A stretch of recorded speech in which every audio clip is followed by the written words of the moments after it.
Rudolph Nieto is the CEO of digital contracting vendor MavSign. He spoke with Automotive News senior editor Dan Shine about how these scams are costing dealerships. Rudy, thanks so much for joining me on the F&I Friday edition of Daily Drive. Thanks for having me, Dan. So when we talk about fraud, when it comes to auto finance, fraud, synthetic fraud, it's kind of a whack-a-mole kind of scenario where something new pops up, the industry smacks it down, and something new pops up elsewhere. So I want to talk about kind of maybe the latest, and this is called a deepfake. First of all, I guess for the audience, explain what a deepfake is when it comes to auto loans and auto financing.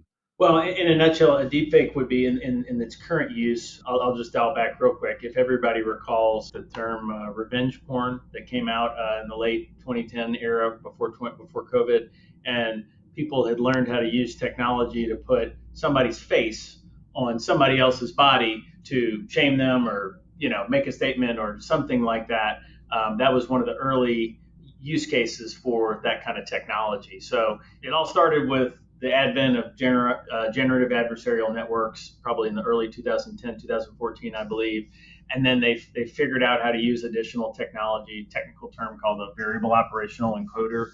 And so essentially they can make somebody's face, assuming it had enough content provided to contextually add that face to another image. That's how deepfake started. And so where it had that use case, I think during COVID, it really took off where they said, hey, we can actually use this to mimic somebody's face and put them in a situation where they're somebody they're not.